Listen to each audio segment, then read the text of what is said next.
Hello everyone. So previous வீடியோவில் நம்ம டிசிஎஸில் ஒரு இன்டர்வியூ அட்டன் பண்ணின ஒரு பர்சனோட எக்ஸ்பீரியன்ஸ் எப்படி இருந்ததுங்கிறத பார்த்தோம். ஸோ அதோட கண்டினியூஷனாக எபிசோட் 2 இந்த வீடியோவில் சதர்லாண்டில் இன்டர்வியூ அட்டன் பண்ண எக்ஸ்பீரியன்ஸ் எப்படி இருக்க போகுது, எவ்வளோ ரவுண்ட்ஸ் இருந்தது, அந்த ரவுண்டில் எந்தெந்த மாதிரி கொஸ்டின் கேட்டாங்க, ஃபஸ்ட் அதுக்கு எப்படி அப்ளை பண்ணாங்க, அதோட ப்ராசஸ் எப்படி எல்லாம் இருந்தது, அந்த மாதிரி சில விஷயங்களை இந்த வீடியோவில் நம்ம பார்க்க போகிறோம். ஸோ சப்ஸ்கிரைப் பண்ணிவிட்டு வீடியோவை கண்டினியூ பண்ணுங்கள்.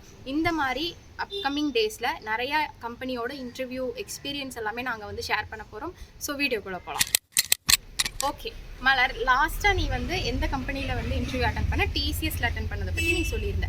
ஸோ இப்போ இந்த வீடியோவில் சதர்லாண்டில் இன்டர்வியூ அட்டன் பண்ணியிருப்ப தெரியுமா, அதோட எக்ஸ்பீரியன்ஸ் எப்படி அப்படிங்கிறத ஷேர் பண்ணு. சதர்லாண்ட் ஆக்சுவலாக எங்களுக்கு காலேஜ் பிளேஸ்மெண்ட் மூலமாக தான் வந்தாங்க. அது வந்து பிபிஓ ஐடி செக்டர் ரெண்டுமே வந்து அது இருக்குது.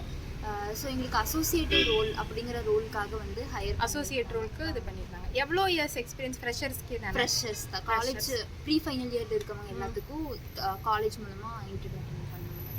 அதுக்கப்புறம் ப்ராசஸ் எப்படி இருந்தது, ஃபஸ்ட்டு எப்படி ஸ்டார்ட் பண்ணாங்க? ஃபஸ்ட்டு வந்து எல்லாத்தையுமே உட்கார வச்சுட்டு இந்த மாதிரி சதர்லாண்ட் வந்து இந்தியாவில் வந்து 5 பிளேசஸில் இருக்குது அப்படிங்கிற மாதிரி சொன்னாங்க.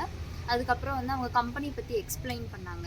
எக்ஸ்பிளைன் பண்ணிவிட்டு இந்த மாதிரி இன்டர்வியூ ப்ராசஸ் வந்து 5 பிளேசஸில் வந்து இருக்கும் அப்படின்னு சொல்லியிருந்தாங்க. அதுக்கப்புறம் வந்து ரோல் வந்து அசோசியேட்டிவ் ரோல் அப்படின்னு சொல்லியிருந்தாங்க. 2.20 LPA வந்து சேலரி சொல்லியிருந்தாங்க. நைட் ஷிஃப்ட் தான் இருக்கும். அக்கமடேஷன் அவங்களே கொடுத்துருவாங்க. இதெல்லாம் சொல்லிவிட்டு அதுக்கப்புறம் வந்து உங்களுக்கு ஓகேவா அப்படின்னு சொல்லி கேட்டாங்க. ஓகே அப்படின்னு சொல்கிறவங்க மட்டும் இருக்க சொன்னாங்க. அப்புறம் கொஞ்சம் பேர் போயிட்டாங்க. அப்புறம் half of the people அங்கேயே லேப்லேயே உங்களை இன்டர்வியூ அட்டன் பண்ண வச்சாங்களா? ஓகே.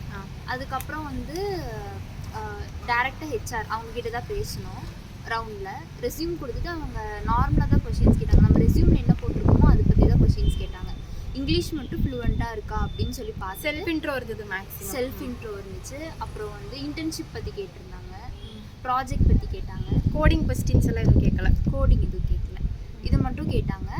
அதுக்கப்புறம் வந்து இன்டர்ன்ஷிப்பில் நான் வந்து பைத்தான் தான் பண்ணியிருந்தேன். ஸோ வந்து பைத்தான் பற்றி கேட்டிருந்தாங்க. நான் அதை பற்றி எக்ஸ்பிளைன் பண்ணேன். அதுக்கப்புறம் கொஞ்சம் பேசிக்காக பைத்தான்னா என்ன அவ்வளோதான் கேட்டாங்க. ஓகே. அதுக்கப்புறம் அவ்வளோதான் முடிஞ்சிச்சு. அதுக்கப்புறம் செலக்ட்னு சொல்லிட்டாங்க. ஸோ அவ்வளோதான். ஃபஸ்ட்டு வந்து இந்த மாதிரி அவங்களே ப்ராசஸ் வந்து காலேஜ் ப்ராசஸ் தான். அதுக்கப்புறம் வந்து உனக்கு ஹெச்ஆர் ரவுண்ட் மாதிரி தான் இருந்தது. ஆப்டிடியூட்லாம் இல்லை. ஸோ இப்போ இது எல்லாமே முடிஞ்சுது. ஃபஸ்ட்டு வந்து ஆப்டிடியூட் எதுவுமே கிடையாது, உனக்கு வெறும் ரெஸ்யூம் தான் பார்த்தாங்க. அதுக்கப்புறம் ஓகேங்கிறவங்க இருன்னு சொன்னதுக்கப்புறம் ஹெச்ஆர் ரவுண்ட் போயிட்டாங்க. ஹெச்ஆர் ரவுண்டில் பேசிக்கான கொஸ்டின்ஸ் கேட்டாங்க. ஓகே, இதுக்கப்புறம் ப்ராசஸ் என்ன இருந்தது? இதுக்கப்புறம் வந்து எங்களுக்கு ஒரு ப்ரொஃபஷனல் ஆஃபர் லெட்டர் மாதிரி ஒன்று கொடுத்துருந்தாங்க. ஆஃபர் வந்துருச்சு. எவ்வளோ டேஸில் வந்தது ஆஃபர்? எங்களுக்கு ஒரு 2 வீக்ஸ் இந்த மாதிரி. 2 வீக்ஸில் ஆஃபர் வந்துச்சு. ஓகே. அதுக்கப்புறம் வந்து டேரெக்டாக அங்கே போய் சதர்லாண்டில் வந்து அட்டன் பண்ணுற மாதிரி இருக்கும். 2 ரவுண்ட் மட்டும் அட்டன் பண்ணிவிட்டு அதுக்கப்புறம் அதுக்கேற்ற மாதிரி நமக்கு சேலரி போட்டு அங்கே ஸ்டே பண்ணுறது எல்லாமே. சேலரி எவ்வளோ சொல்லியிருந்தாங்க? 2.20 to 2.50 LPA. நம்மளோட ரேஞ்ச் பொறுத்து அவங்க கொடுப்பாங்க. 2 lakh LPA வரைக்கும் ப்ரொவைட் பண்ணுறாங்க. ஓகே. 2.5 lakhs LPA. ஓகே. அதுக்கப்புறம் பேசிக்காக இப்படி 2 வாரத்தில் ஆஃபர் வந்துருச்சு. அண்ட் போகிறதும் போகாததும் அந்தந்த கேண்டிடேட்ஸோட விஷ் மாதிரி சொல்லிட்டாங்க. இப்போ ரீசெண்டாக கூட இப்போ காலேஜ் முடிச்சிட்டோமா, மெயில் வந்து இந்த மாதிரி வந்து அட்டன் பண்ணுங்க அப்படின்னு சொல்லிட்டு அகைன் மெயில் வந்துச்சு. கால் பண்ணாங்க. இப்போ நிறையா கம்பெனிஸில் நீ இன்டர்வியூ அட்டன் பண்ணியிருக்க. ப்ரீவியஸ் வீடியோவில் டிசிஎஸில் இன்டர்வியூ அட்டன் பண்ணதை பற்றி சொல்லியிருப்பேன். ஸோ அப்போ அந்த டிசிஎஸ்க்கும் இந்த சதர்லாண்டுக்கும் என்ன உனக்கு டிஃப்ரென்ஸ் தெரிஞ்சுது 2 கம்பெனியில் இன்டர்வியூ பண்ணும்போது? டிசிஎஸில் வந்து பார்த்தீங்கன்னா ஃப்ரெஷர்ஸ்க்குன்னு வரும்போதும் சரி கேப் ரொம்ப இருக்கும். ஆனால் இங்கே வந்து டக்கு டக்குன்னு ப்ராசஸ் வந்து அது பெருசாக எடுத்துக்குவாங்க டிசிஎஸில். பட் இங்கே வந்து கொஞ்சம் உனக்கு டக்கு டக்குன்னு சதர்லாண்டில் அப்டேட் பண்ணுற மாதிரி இருந்தது. சரி, ஓகே. நெக்ஸ்ட்டு வேறு ஏதாவது ஒரு எம்என்சி நீ இன்டர்வியூ அட்டன் பண்ண ஒரு கம்பெனியோட நேம்? டிசிஎஸ் சொல்லியாச்சு, சதர்லாண்ட் சொல்லியாச்சு. ஸோ அந்த மாதிரி வேறு எந்த கம்பெனி? அசென்சரில் அட்டன் பண்ணி. சரி, ஓகே. அப்போ அசென்சரில் வந்து இன்டர்வியூ அட்டன் பண்ணியிருக்கேன். அதில் எந்த ரோலுக்கு பண்ண? Analyst trainee role. சரி, ஓகே. நெக்ஸ்ட் வீடியோவில் அசென்சரில் உன்னோட interview experience analyst training attend பண்ணுறது எப்படி இருக்குதுங்கிறத ஷேர் பண்ணலாம்.